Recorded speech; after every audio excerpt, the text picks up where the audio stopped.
chapter 4, we're going to be looking at logical statements. So with practice 4.1,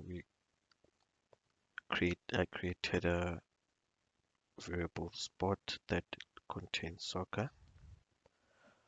Then there's the if statement that says if sport, which is soccer, was equals to soccer, it will console log I love soccer too. If it doesn't, it would say, can you teach me soccer? So in this instance, sport here is netball. So let me refresh. So it's going to log, can you teach me soccer? But then if I were to change netball here to soccer,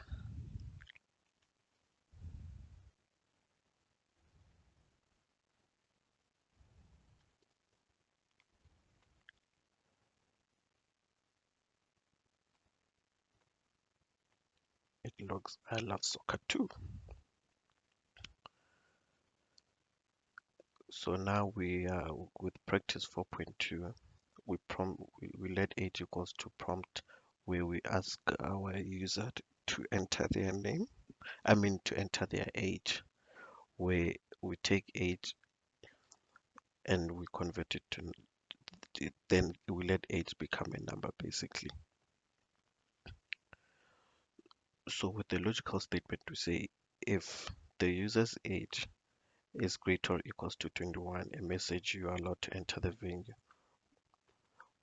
They will receive the message, or else if their age is greater or equals to 19, then you are allowed to enter the venue but not purchase alcohol. Or else if the age is nothing within these parameters, if I may say, then it will say you are not allowed to enter the venue. So for example,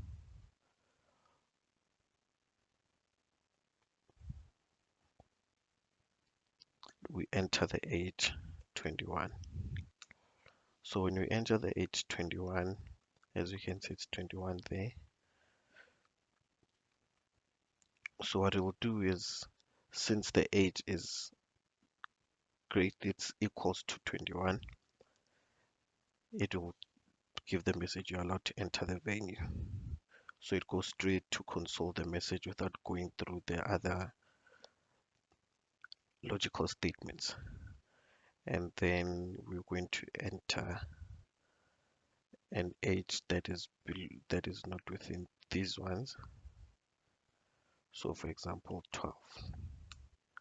So when you enter 12, it's going to check, it's going to compare the age here with this one, then compare the age here with this one. Then it's going to log the message because it already checked these two and it sees that no, the age doesn't match. So it's going to log this message, you are not allowed to enter the venue. So with the project, it's a rock paper scissors game between the player and the computer. So I'm going to refresh. So we created an array rock paper scissors. Wait, now then we created a player selection index math.flow here, where it looks at the index of rock paper and scissors. Then it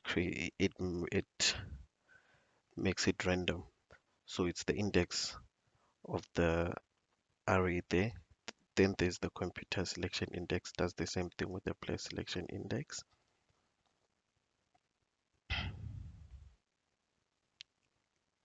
So with this one, it generates from the player selection index, it generates a rock here for the player, generates rock gain for the player, which is on the index it's 0, Still on the index, it's 0. So now we go to the logical statement. So it says if player selection index is equal to computer selection index, then the result is going to be it's a tie. So if the indexes here match, then the game ends. So it goes to console the log. So it's going to console it's a tie. But then if they are not the same here, it will come if player selection index is higher than computer selection index, you win. The- And then if that's not the case, then the computer wins. So this is uh, the project that I made on chapter 4.